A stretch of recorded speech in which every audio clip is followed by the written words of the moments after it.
足並みを揃えてゆこうお互いを信じ合う五人の仲間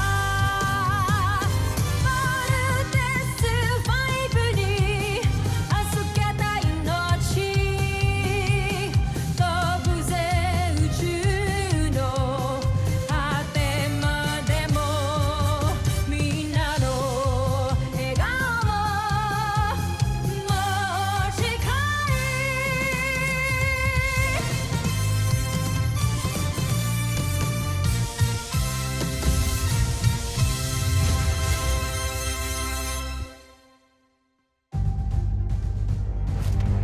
Ang nakaraan sa Voltes 5 Legacy.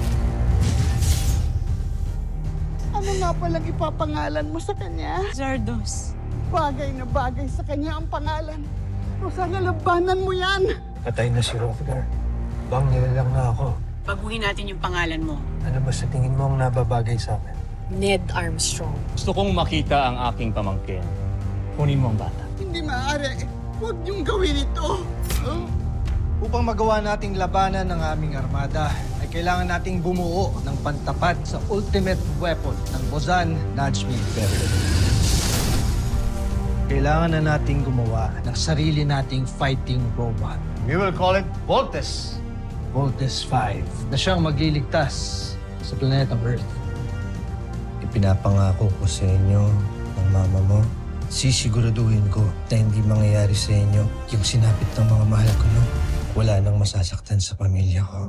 Ito ang gagamitin ko para makabalik ako sa aking pinagmulan. May mga pangako pa akong kailangan pa rin. Ano sinabi mo, Ned? Papa, huwag ka pong aalis. Huwag mo kaming iiwan ni Mama. I'm sorry, Marianne. Paano kami ng mga anak mo? Babalik ako sa'yo. Sa mga anak natin, magiging buo tayo ulit.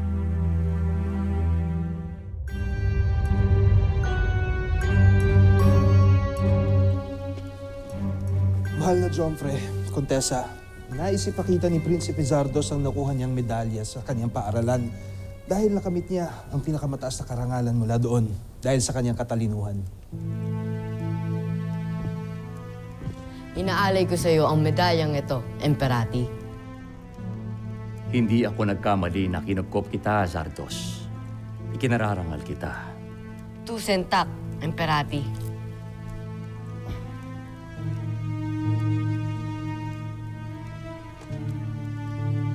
Simula ngayon ay huwag mo na akong yakapin.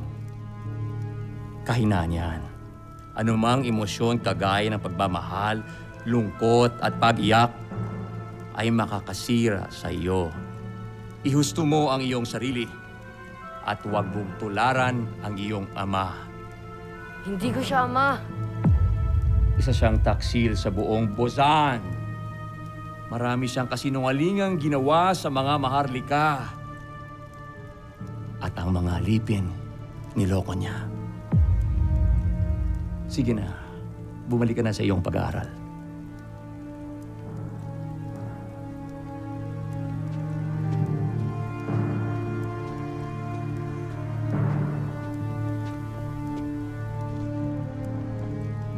Mabuti at nabibilog mo na ang ulo ni Zardos laban sa kanyang ama. Balang araw, mapapakinabangan natin siya.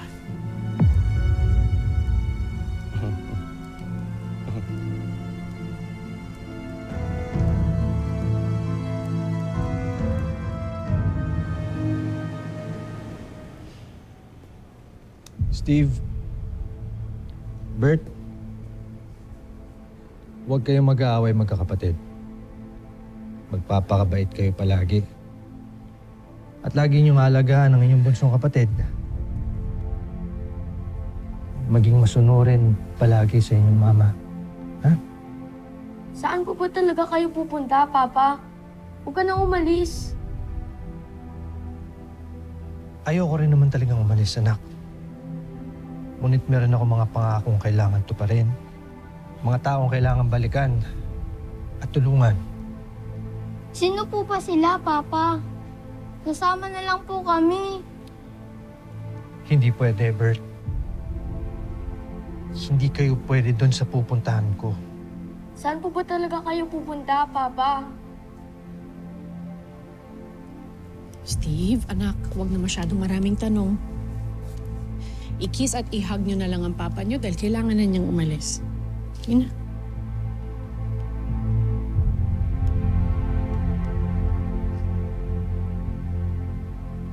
Ned?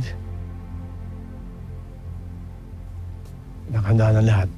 And we have to go.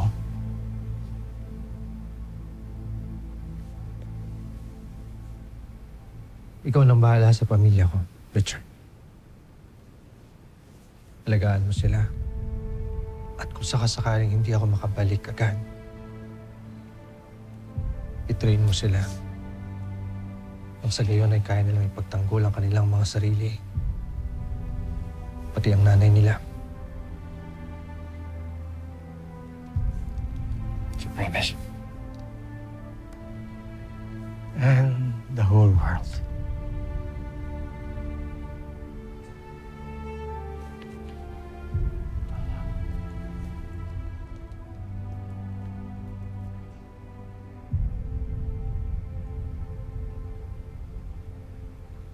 Mahal kita, Mary Ann. Mahal ko kayo ng mga anak natin.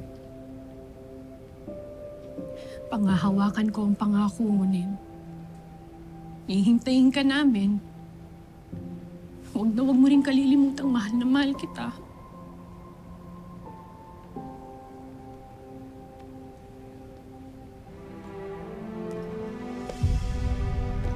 Doctor? Your escorts are ready. Lieutenant Sumera, I asked General Robinson to assign you to watch over my family. Makakasa ka.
I'm sorry I arrived late. Hindi ako nakapagpaalam sa busay niyan. He's a good guy. I just hope makarating siya ng safe na sa destination niya. Ang nabanggit sa akin ni Ned, it will take about 7 to 8 years para makarating siya sa planeta nila. Kung hindi magloloko yung spacecraft. Meron nga siyang ginagawa na warp drive engine. Sayang lang, hindi natapos bago siya malis. How's the progress of the Camp Big Falcon? So far, we're still on schedule.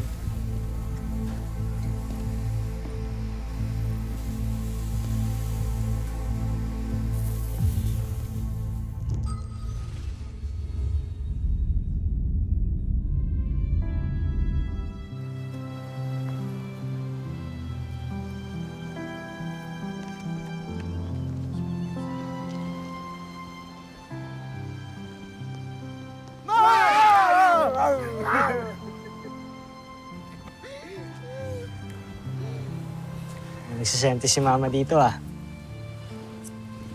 Naisip niyo po ba si Papa? Sana hindi na lang ako pumayag na umalis siya noon. E di sana hanggang ngayon kasama pa rin natin ang papa niyo. Oo nga, Ma. Sana nakilala ko man lang po ang papa ko.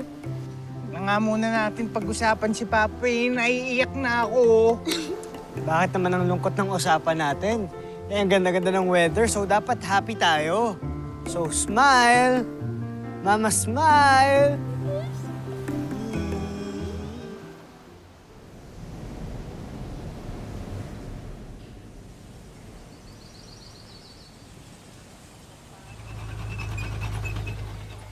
Woo! Camping Falcon!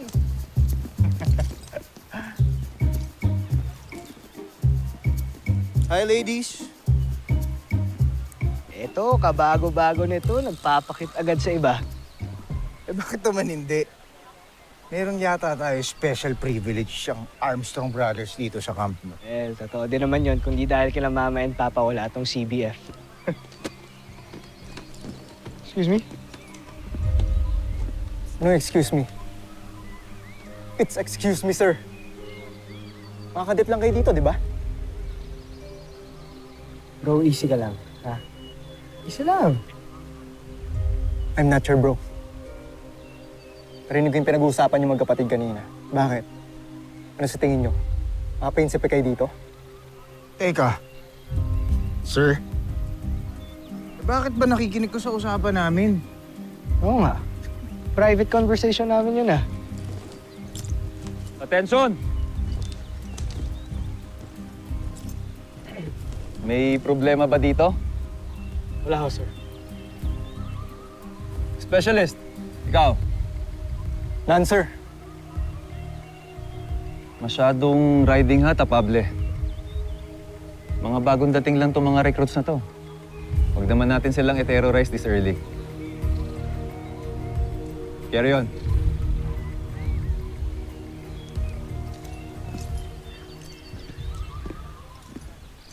Buti nga. Hey. Kayong dalawa. Magpa-low profile naman kayo. Hindi matutuwa mga magulang niyo kung magpapabita kayo. Understood? Yes, Master Chief. Sorry. Ikaw kasi. Ito ko!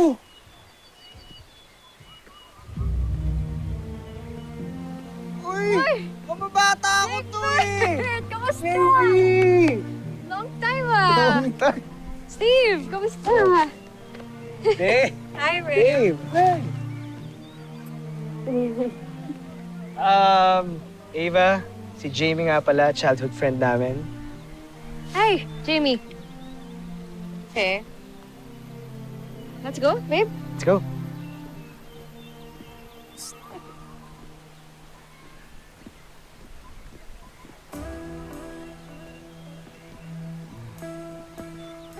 Bro, sarap siguro maging PK dito sa camp. PK? PK! Privilege kids. Bro, Thomas nga pala. I'm Mark. Mark. Mark Gordon. Nice to meet you, pare.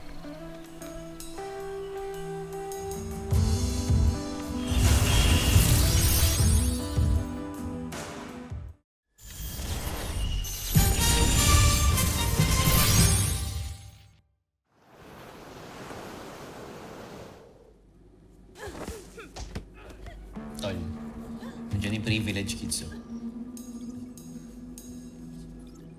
Talagang naupo pa sa mga bench. Mga epals. Egbert, tingnan mo. Nalamdam. Sigurado kung ano-ano na naman iniisip ng mga yan. Anong pansinin, kuya? Hayaan mo na sila, Mark.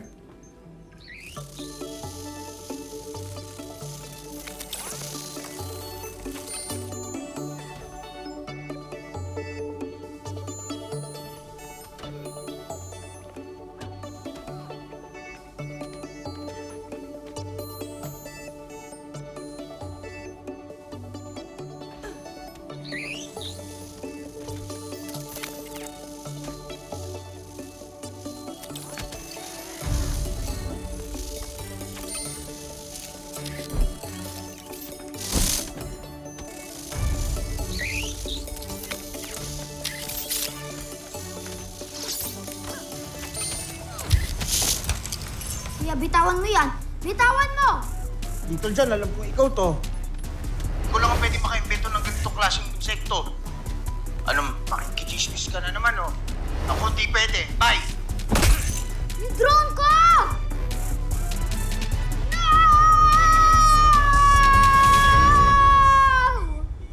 Uy, Bert, ano ka?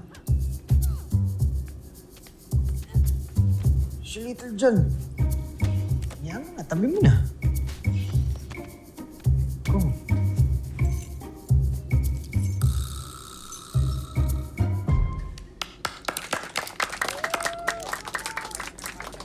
Next match up, Sanchez and Robinson. On the mat! Go, Jamie! Basta. Handa! Hugay. Laban! Go, Jamie!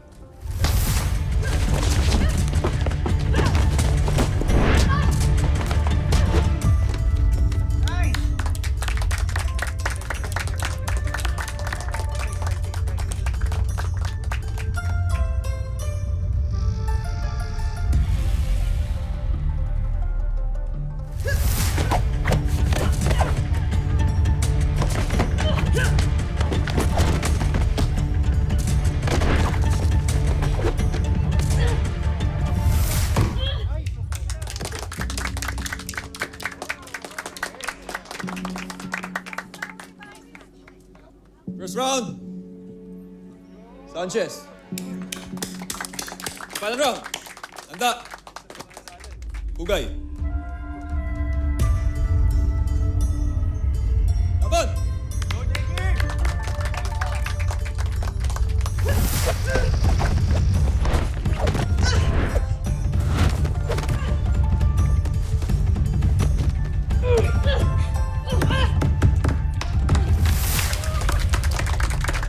Nice one!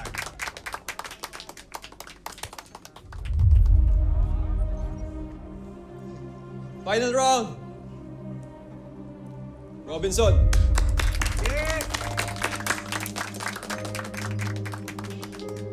Okay? Yes, babe. Sure? Yes. Sigurado Thank ka, you. ha? You're so sweet. Jeez. May sinasabi ka, Jamie? Ha? Ah! Sabi ko sorry, nasaktan ba kita? Sorry ah. Jeez. Galing mo.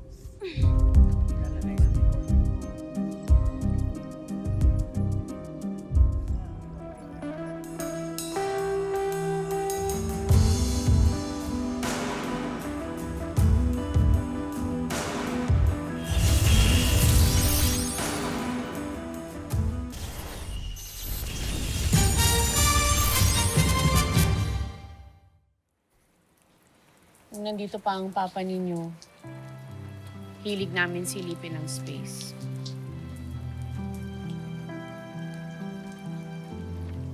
Naalala ko nga yun, ma. Tuwing lalabas ako, nakikita ko si Papa nakatingin sa space, sa stars.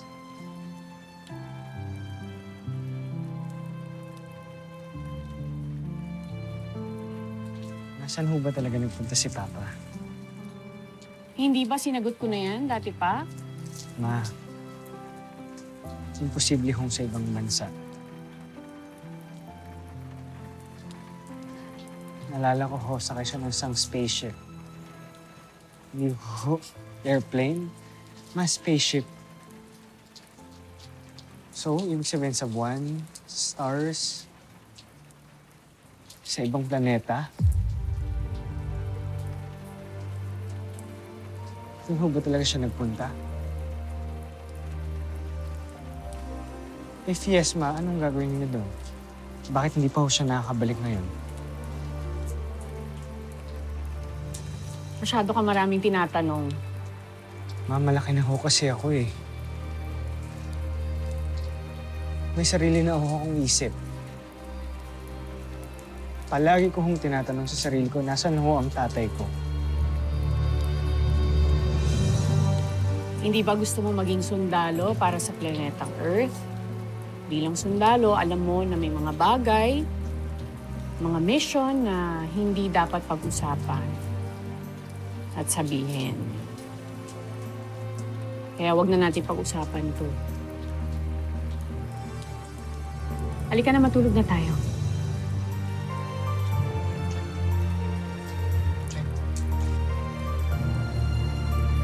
Good night, ma'am.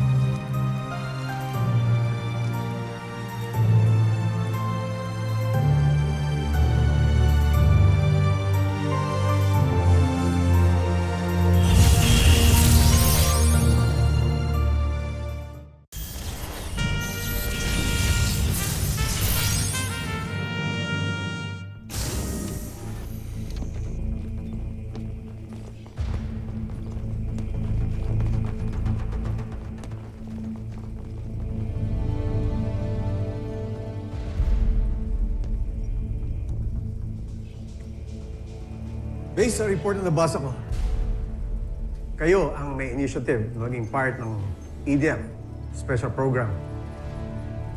It's very good. Pero hindi lang ganoon ang mga katangian na hinahanap ng Camp Big Falcon para maging membro ng Earth Defense Team.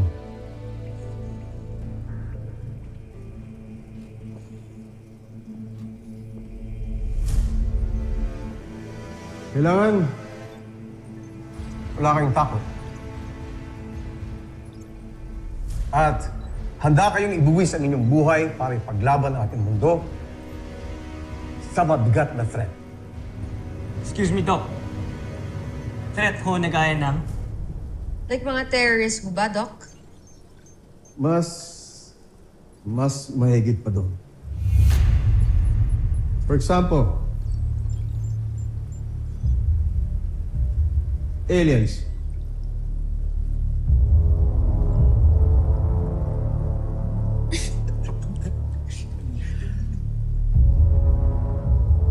Bakit? Akala niyo ba nagbibiro ako? Doc. Halimbawa man kung seryoso kayo. Kami ho talaga ang lalaban niyo sa mga alien. Tsaka ano naman ho yung panlaban namin dun? May isang armas at niyatago ang Camp Big Falcon. Nandyan siya, sa loob ng chamber na yan. Ito ay isang armas na dinevelop at ginawa ng matagal na panahon para makasiguro na meron tayong malakas na sandata dito sa mundo nito. Ano, candidates? Handa na ba kayong makita ito? Sir, yes, sir!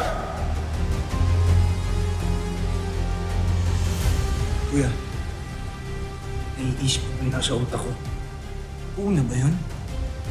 Bata pa tayo nung huli kong nakita yun eh. Malamang buo na yun. Nakwento lang to sa akin ng dad ko before pero hindi ko akalain na totoo pala to. I would like to introduce to you Voltes 5!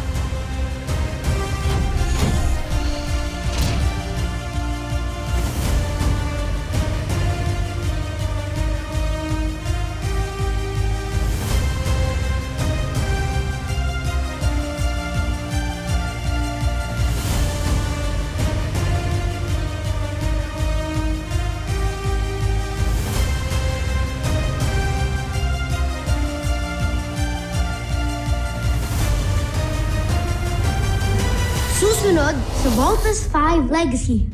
May nasagap kasi tayo sa ating radar na isang sasakyang himpapawid na nakapasok sa ating planeta. Baka isa itong kaaway na nagbabalik. Sino kang dayok at nanggugulo ka dito sa Kapitolyo ng Luzon? Kami ho ni Big Bert, wala ho kaming sugat, wala kaming galos. Si Kuya Big Bert din, bakit ang lakas-lakas niya po kumain? Uy, not helping ha? Why are we so different? May plano kami nila Ali na pumunta ng mainland this coming Saturday. G? Well, tara. Ayaw nila sa akin at ayoko din sa kanila. Akala mo hindi ko napapansin yung mga simpleng sulyap mo kay Jamie ha? It means the universe has something bigger in store for them. Meron silang destiny na kailangan i-fulfill. You could say it was written in the stars. Handa na akong sakupin ang planetang Terertu para sa busan ng SP Imperium!